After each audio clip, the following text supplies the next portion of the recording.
Yes breaking news చూస్తున్నాం. గులాబీ బాస్కు మరో బిగ్ షాక్ తగలనుంది. వచ్చే ఎన్నికల్లో బీఆర్ఎస్ నుంచి జగిత్యాల ఎమ్మెల్యేగా పోటీ చేయాలని చెప్పేసి ఎల్ రమణ అయితే ఆశపడ్డారు. మరి కానీ ఆయన ఇటీవల అయితే ఇక జీవన్ రెడ్డి బీఆర్ఎస్లో చేరడంతో అయితే ఆయన ఆశలు అడియాశలు అయ్యాయని చెప్పుకోవాలి. దీంతో కేసీఆర్ తీరుపైన అయితే తీవ్ర అసంతృప్తిలో ఉన్నటువంటి ఆయన కవితను కలిసినట్టుగా కూడా సమాచారం తెలుస్తూ ఉంది. గతంలో మంత్రి పదవి ఇస్తానని చెప్పేసి కేసీఆర్ హామీ ఇవ్వడంతో అయితే తెలంగాణ టీడీపీ అధ్యక్ష పదవిని వదిలేసి మరి ఆయన అయితే మరి బీజేపీ అది మరి బీఆర్ఎస్లో అయితే చేరారు. ఇక తీరా పార్టీలోకి వచ్చిన తర్వాత ఎమ్మెల్సీ ఇచ్చి చేతులు దులుపుకోవడంతో అయితే నాటి నుంచి కేసీఆర్ పైన అయితే గుర్రుగా ఉన్నట్లు తెలుస్తోంది. మరి ఇక జీవన్ రెడ్డి రాకతో జగిత్యాలతో రమణకైతే ప్రాధాన్యత తగ్గుతుందని చెప్పుకోవాలి. మరి దీంతో అసంతృప్తిలో ఉన్నటువంటి ఎల్ రమణ కేసీఆర్ కూతురు కవితనైతే కలిసినట్లుగా కూడా సమాచారం తెలుస్తూ ఉంది. మరి కవిత ఇంటి ముందు ఆగి ఉన్నటువంటి ఈ కారులో అయితే రమణ వచ్చినట్లుగా అయితే సోషల్ మీడియాలో ఊహాగానాలు వినిపిస్తూ ఉన్నాయి. నిన్న కేటీఆర్ పర్యటనలో కూడా రమణ కనిపించకపోవడంతో అయితే పలు అనుమానాలు అయితే మరింత బలపడుతున్నాయని చెప్పుకోవాలి.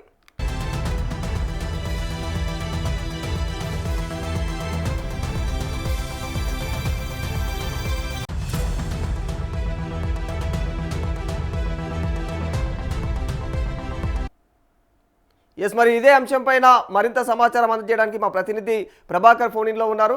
ప్రభాకర్, కవిత పార్టీలోకి బీఆర్ఎస్ ఎమ్మెల్సీ ఎల్ రమణ వెళ్తున్నారు అనేది మాత్రం ఎంతవరకు ఇది నిజమంటారు?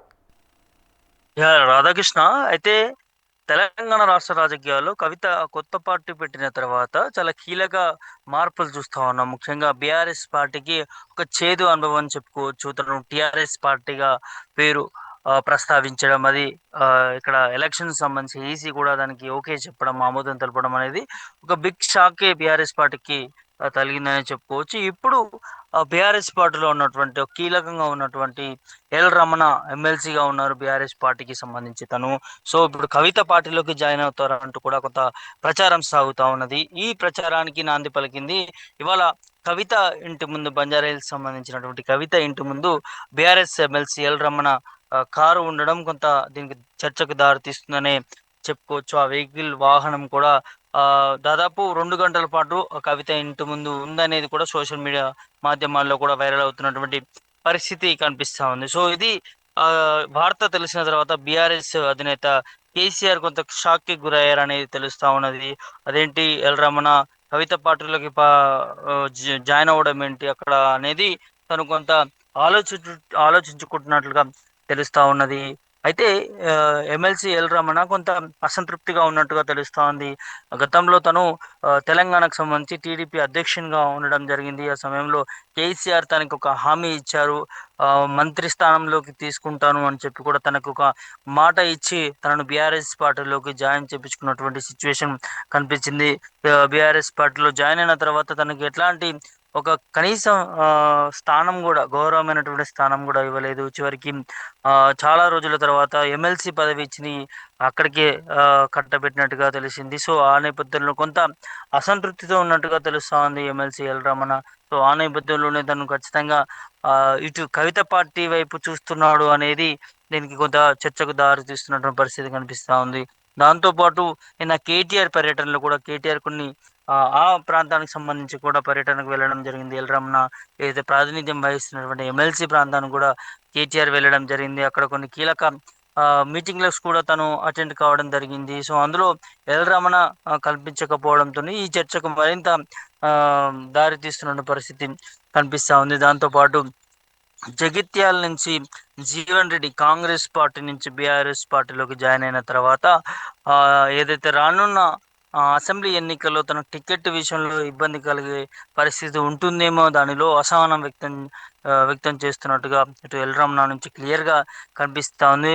ఆ నేపథ్యంలోనే అక్కడ ఉన్నటువంటి వర్గం కూడా మాట్లాడుకుంటా ఉన్నారు, ఎల్ రమణని సైడ్ కార్నర్ చేసే పరిస్థితి కనిపిస్తుంది మా నాయకుడిని అనేది వారి వర్గం మాట్లాడుకున్న పరిస్థితి కనిపిస్తుంది. జీవన్ రెడ్డి రాకను కూడా కొంతమంది బీఆర్ఎస్ పార్టీలు కూడా వ్యతిరేకించారు. ఎందుకంటే జీవన్ రెడ్డి గతంలో చాలాసార్లు బీఆర్ఎస్ పార్టీ మీద, అదేవిధంగా కేసీఆర్ మీద చాలాసార్లు దుమ్మెత్తిపోసినటువంటి పరిస్థితి కనిపించింది. అట్లాంటి నాయకుడిని ఎట్లా జాయిన్ చేసుకుంటారు, ఎన్నో సంవత్సరాల నుంచి సేవలు అందిస్తున్నట్టు మా నాయకుడికి సరైన స్థానం దక్కించలేదు, గతంలో కూడా క్యాబినెట్లో తీసుకుంటామని చెప్పినటువంటి కేసీఆర్ తనకు అన్యాయం చేశాడంటూ కూడా వారి ఎల్రమణ వర్గం మాట్లాడుకుంటున్నటువంటి పరిస్థితి కనిపిస్తా ఉంది జగిత్యాలకు సంబంధించి రాజకీయాల్లో కూడా.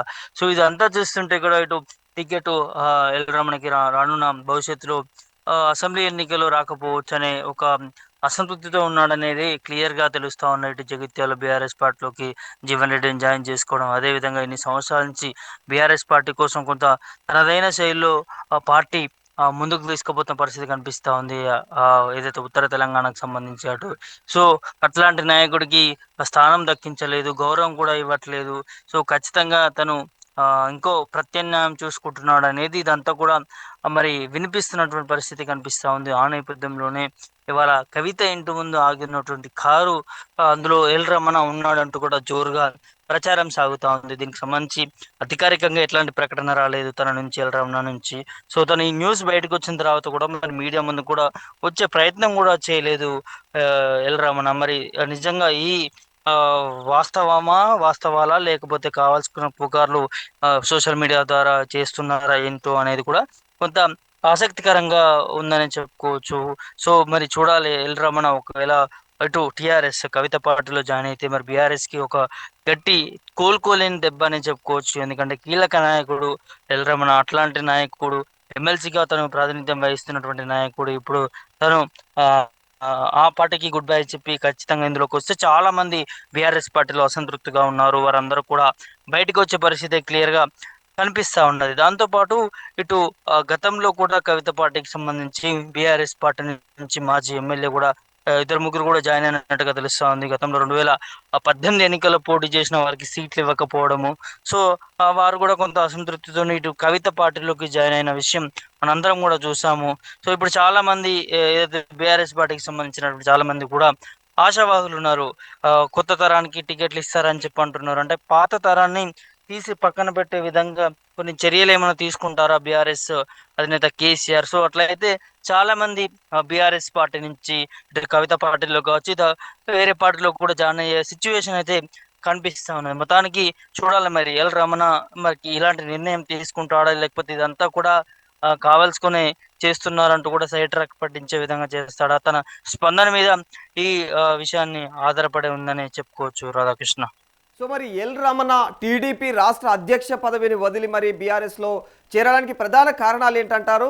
దాంతోపాటు అతను బీఆర్ఎస్లో చేరిన తర్వాత ఆయనకు ఎలాంటి లాభాలు చేకూరాయంటారు? వాస్తవానికి టీడీపీలో ఉన్నప్పుడు తను తెలంగాణ అధ్యక్షుడిగా ఉన్నాడు ఆ పార్టీకి సంబంధించి.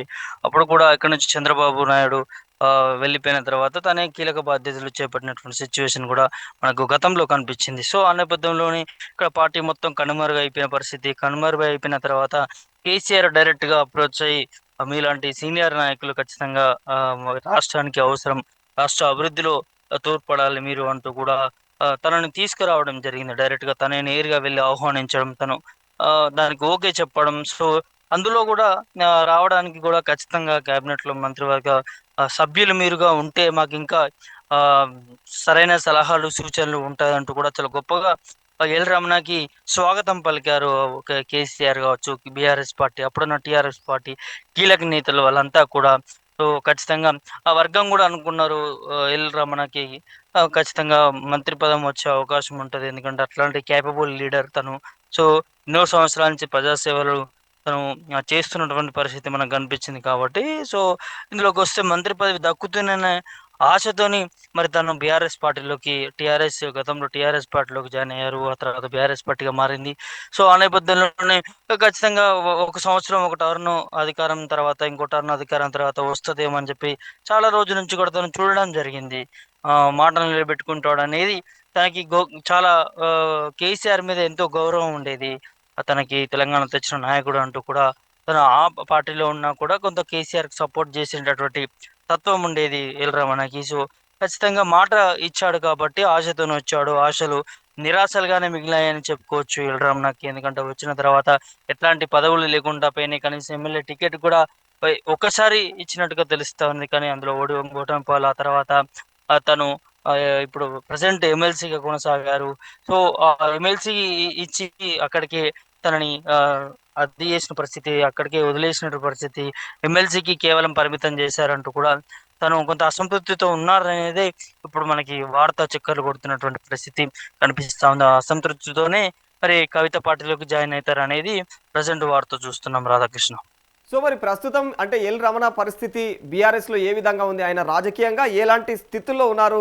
మరి ఓ రకంగా చూస్తే కేసీఆర్ అంటే చాలా అభిమానం ఆయనకు, బీఆర్ఎస్ అంటే కేసీఆర్ అంటే చాలా అభిమానం. మరి కానీ ప్రస్తుతం కేసీఆర్ మాత్రం అతన్ని కూరలో కరివేపాకులాగా అవసరానికి మాత్రమే వాడుకుంటున్నారు అనే అపోహలు కూడా వస్తూ ఉన్నాయి. మరి నిజంగా రాజకీయంగా చూస్తే బీఆర్ఎస్లో అతని పరిస్థితి ఏ విధంగా ఉంది? బీఆర్ఎస్ లో తను ముందుకు వెళ్ళలేక వెనక్కి రాలేక చాలా ఇబ్బంది పడతా ఉన్నాడు ఎల్ రమణ. రీసెంట్ గా చూసాం మనం జగిత్యాల సభలో కూడా తనకంత ప్రాధాన్యం ఇవ్వకపోవడము, కనీసం తన పేరు కూడా చెప్పడంలో కేసీఆర్ కొంత యాది మరిచినట్టుగా, కొంత తడబడినట్టుగా పేరు విషయంలో కూడా కనిపించింది. దాంతోపాటు జీవన్ రెడ్డి రాకను ఖచ్చితంగా వర్గీయులు, ఇటు ఎల్ రమణ వర్గీయులు వ్యతిరేకిస్తా ఉన్నారు. ఎందుకంటే జీవన్ రెడ్డి సీనియర్ నాయకుడు, అట్లాంటి నాయకుడు ఖచ్చితంగా రానున్న భవిష్యత్తులో ఆ ఆ ప్రాంతానికి టికెట్ అడుగుతారు. టికెట్ అడిగితే ఇక్కడ ఎల్ రమణకి వచ్చే పరిస్థితి ఉండదు కాబట్టి ఖచ్చితంగా ఇది కొంత ఇమిడించుకోలేకపోతా ఉన్నాడు మన ఎల్ రమణ సంబంధించినటువంటి అనుచరులు కావచ్చు, ఎల్ రమణ కావచ్చు. సో ఇటు ముంగడికి పోలేని పరిస్థితి, ఇటు వెనక్కి రాలేని పరిస్థితి.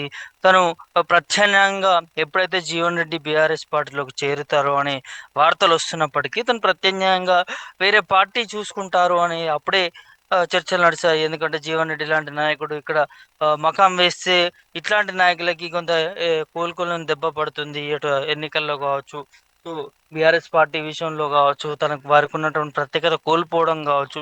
ఇదంతా కూడా జరుగుతూ ఉండేది. తరచుగా ఒక పవర్ఫుల్ లీడర్ కావచ్చు, ఒక చాలా సీనియర్ లీడర్ వచ్చినప్పుడు ఇద్దరి మధ్య పోటాపోటీ ఉంటుంది. ఆ పోటాపోటీలో ఒకరికి ఖచ్చితంగా అన్యాయమే జరుగుతుందని చెప్పుకోవచ్చు. ఇప్పుడు ఆ అన్యాయం ఎల్ రమణకి జరుగుతుంది అనేది వార్తలు అయితే వస్తూ ఉన్నాయి. మరి చూడాలి, తన పరిస్థితి మాత్రం బీఆర్ఎస్ లో కుడితిలో పడ్డ ఎలకలాగా ఆ పరిస్థితి కనిపిస్తా ఉంది. అటు బయటికి రాలేని పరిస్థితి, అందులోనే ఉండలేని పరిస్థితి. సో ఇదంతా కూడా తను జీర్ణించుకోలేకపోతా ఉన్నాడు. ఆ నేపథ్యంలోనే సో ప్రత్యామ్నాయంగా ఇవాళ కవిత పార్టీని ఎంచుకుంటే బాగుంటుంది. ఎందుకంటే తెలంగాణ అనేది టిఆర్ఎస్ పార్టీ పునాదుల మీద ఇవాళ నిలబడినటువంటి పరిస్థితి. తెలంగాణ ఉద్యమ పునాదుల మీద నిలబడేటటువంటి టిఆర్ఎస్ పార్టీ, ఆ పార్టీకి ఒక చరిత్ర ఉంది కాబట్టి అట్లాంటి ఉద్యమ పార్టీలో జాయిన్ అవుతే ఖచ్చితంగా రానున్న భవిష్యత్తులో కూడా అధికారంలోకి వస్తుంది అనేది కొంత చూస్తా ఉన్నాం మనం. అయితే ఇటు తమిళనాడులో జరిగిన దాని మీద కూడా కొంత ఎఫెక్ట్ పడిందనే చెప్పుకోవచ్చు. ఇప్పుడు తెలంగాణ రాష్ట్ర రాజకీయాల్లో కూడా అసలు ఒక సంవత్సరంలో పెట్టినటువంటి పార్టీ డైరెక్ట్ గా ఇవాళ ఆ సంవత్సరం లోపల ఎన్నికలు వచ్చాయి, ఎన్నికల్లో పోటీ చేస్తే డైరెక్ట్ గా అధికారాన్ని ఫామ్ చేసే విధంగా ఆ సీట్లు రావడం అనేది ఇది ఒక చరిత్ర. ఇట్లాంటి చరిత్ర ఖచ్చితంగా తెలంగాణలో కూడా మరోసారి జరుగుతుందని స్ఫూర్తితోని చాలా మంది నాయకులు ఇందులో జాయిన్ అవుతారు. ఆ నేపథ్యంలోనే ఆ రిజల్ట్ ఆధారంగానే వేరే ప్రత్యామ్నాయం చూసుకోవాలి తప్పదంటూ ఇటు ఎల్ రమణ కూడా డిసైడ్ అయినట్టుగా కొన్ని వార్తలు వస్తా ఉన్నాయి. ఆ నేపథ్యంలోనే ఇట్లాంటి పార్టీలోకి జాయిన్ అవ్వాలి, జాయిన్ అయితే ఇక్కడ కూడా సింగిల్ పార్టీతోని ఏ పొత్తు లేకుండా అధికారంలోకి వచ్చే అవకాశం ఉంటుందని ఒక ఆలోచనతోని ఇవాళ ఎల్ రమణ ఆలోచిస్తున్నట్టుగా వార్తలు వస్తా ఉన్నాయి. మరి చూడాలి, ఈ వార్తలకు చెక్ పెడతారా, ఎట్లా వారు సమాధానం చెప్తారు ఏంటనేది సో రాధాకృష్ణ. సో మరి బీఆర్ఎస్ అధినేత కేసీఆర్ మాత్రం గతంలో ఎల్ రమణకు మంత్రి పదవి హామీ కూడా ఇచ్చారన్న ఊహాగానాలు కూడా వినిపించాయి. మరి అది ఎంతవరకు నిజమంటారు? తప్పకుండా తను వచ్చిందే ఆ మంత్రి పదవి కోసమనే చెప్పుకోవచ్చు. ఆ మంత్రి పదవి ఆశ పెట్టారు. ఆ మంత్రి పదవి ఇచ్చి తీరుతాము, క్యాబినెట్ లోకి తీసుకుంటామని చెప్పి కేసీఆర్ చెప్పడం జరిగింది. ఇదంతా కూడా జగమెరిగిన సత్యం. తనే గతంలో అనేక దఫలాలుగా చెప్పినటువంటి సంఘటన. ఆ తర్వాత చాలా మంది వచ్చారు. అందులో చాలా మందికి వచ్చాయి సీట్లు దక్కాయి, మంత్రి స్థానంలోకి రావడం జరిగింది. సో ఎల్ రమణని కొంచెం వెనక్కి పెట్టినట్టుగా క్లియర్ గా కనిపించింది.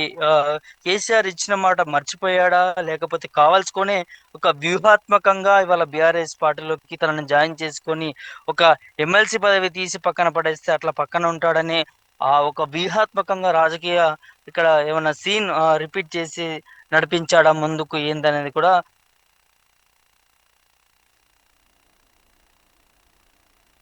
అధ్యక్షుని స్థానంలో ఉన్నటువంటి ఒక పార్టీకి అధ్యక్షుని స్థానంలో ఉన్నటువంటి నాయకుడి చాలా సీనియర్ నాయకుడు, అట్లాంటి నాయకుని తీసుకొచ్చి ఇవాళ పదవి ఇస్తామని చెప్పి ఇవ్వకుండా తనకి చిన్న పదవి ఇచ్చేసి తనను ఒక సైడ్ పక్కన పెట్టినటువంటి పరిస్థితి.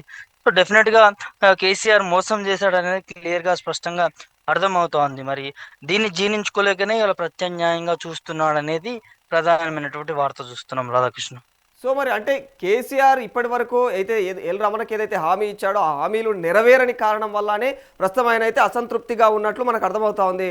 మరి ఒకవేళ నిజంగానే ఈయన గనక పార్టీ మారితే, కవిత పార్టీలో రమణ గనక చేరితే, మరి ఇక జీవన్ రెడ్డి బీఆర్ఎస్లో చేరినా కూడా అదంతా వృధా వ్యవహారమే అవుతుందా? మరి బీఆర్ఎస్ పార్టీ పైన ఈ రమణ పక్కదారి తీసుకుంటే బీఆర్ఎస్ పార్టీ పైన అది ఏ విధమైనటువంటి నెగిటివిటీని పెంచే అవకాశం ఉందంటారు? తప్పకుండా బీఆర్ఎస్ పార్టీ పైన కూల్గొని దెబ్బ అనే చెప్పుకోవచ్చు. ఒకవేళ ఇప్పుడు వస్తున్నటువంటి గాసిప్స్, ఇప్పుడు వస్తున్నటువంటి సోషల్ మీడియా మాధ్యమాల ద్వారా వస్తున్నటువంటి వార్తలు, ఒకవేళ MLC L Ramana BRS party leader Kavitha పార్టీలోకి జాయిన్ అయితే మాత్రం బీఆర్ఎస్ పార్టీకి ఉత్తర తెలంగాణకు సంబంధించి కోలుకోలేని దెబ్బ తగులుతుందని చెప్పుకోవచ్చు. ఎందుకంటే పార్టీ సీనియర్ నాయకుడు, తను అనేక కార్యకలాపాల్లో ముందుండి పార్టీని నడిపించినటువంటి నాయకుడు. అట్లాంటి నాయకుడు గతంలో కూడా ఎన్నికల్లో కూడా ఆ నియోజకవర్గాలు దాదాపు 5 నుంచి 10 నియోజకవర్గాలు పట్టున్నటువంటి నాయకుడు. అట్లాంటి నాయకుడి ఏ, ఇంకో ఆ పార్టీ నుంచి బయటకు వచ్చేసి వేరే పార్టీకి వెళ్తే ఖచ్చితంగా ఆ ప్రాంతానికి ఒక కోలుకోలేని దెబ్బ అనే చెప్పుకోవచ్చు. ఇంకా ఇంకా డబుల్గా ఇవాళ కవిత పార్టీలోకి జాయిన్ అయితే మాత్రం ఇంకా ఎదురు దెబ్బ తగిలే అవకాశం ఉంటుంది బీఆర్ఎస్ పార్టీకి, కేసీఆర్కి కూడా. ఎందుకంటే సొంత బిడ్డ ఇవాళ కొత్త పార్టీ పెట్టి ఆ పార్టీలోకి ఇక బీఆర్ఎస్ పార్టీలో ఉన్నటువంటి కీలక నాయకులని టార్గెట్ చేసి పార్టీలోకి తీసుకుంటే ఖచ్చితంగా రేపు రానున్న భవిష్యత్తులో అందరూ కూడా బీఆర్ఎస్ పార్టీకి వ్యతిరేకంగా పోయే అవకాశం ఉంటుంది. ఎందుకంటే అందులో ఏదో జరుగుతూ ఉంది, సీనియర్ నాయకులకి వారికి కనీసం మర్యాద కూడా లేదని పుకార్లు కూడా పుట్టే అవకాశం ఉంటుంది. వారికి ఎట్లాంటి గౌరవం కూడా దక్కట్లేదు, అందుకనే ఆ పార్టీ నుంచి బయటకు వస్తూ ఉన్నారు అనేది చాలా పుకార్లు జరుగుతూ ఉంటాయి. సోషల్ మీడియా మాధ్యమాల్లో కూడా ఇంకా ఎక్కువ న్యూస్ స్ప్రెడ్ అయ్యే అవకాశం ఉంటుంది. కాబట్టి ఆ పార్టీకి ఖచ్చితంగా ఒక బిగ్ షాక్ అనే చెప్పుకోవచ్చు. ఒకవేళ ఎల్ రమణ కవిత పార్టీలోకి జాయిన్ అయితే మాత్రం ఒక కోలుకోలేని దెబ్బే. మరి దీన్ని ఎట్లా గులాబీ బాస్ అధిగమిస్తాడు, దీన్ని ఏ విధంగా వ్యూహాత్మకంగా ముందుకెళ్తాడు అనేది చూడాల్సిన అవసరం ఉంటుంది. కవితకు మాత్రం ఒకవేళ ఎల్ రమణ పార్టీలో జాయిన్ అయితే చాలా ప్లస్ అయ్యే అవకాశం ఉంటుంది. ఎందుకంటే సొంత పార్టీలోనే కవితకు అనేక దఫాలుగా వ్యతిరేకిస్తూ వచ్చింది బీఆర్ఎస్ పార్టీలో ఉన్నప్పుడు. సో బయటకు వచ్చిన తర్వాత కూడా అందులో జరుగుతున్నటువంటి కొన్ని లోట్ల గురించి కూడా డైరెక్ట్గా మీడియా ముందే చెప్పడం జరిగింది, కొంతమంది పేర్లు తీసుకొని కూడా. సో ఇప్పుడు ఇట్లాంటి కీలక నాయకుడు పార్టీలోకి జాయిన్ అయితే ఇప్పుడు కవిత చెప్పిందంతా కూడా నిజమే అనేది ప్రచారం కూడా జరుగుతుంది. కాబట్టి ఇదంతా కూడా కవితకి ప్లస్ అయ్యే అవకాశం ఉన్నట్టుగా తెలుస్తా ఉంది Radhakrishna. Right, thank you Prabhakar.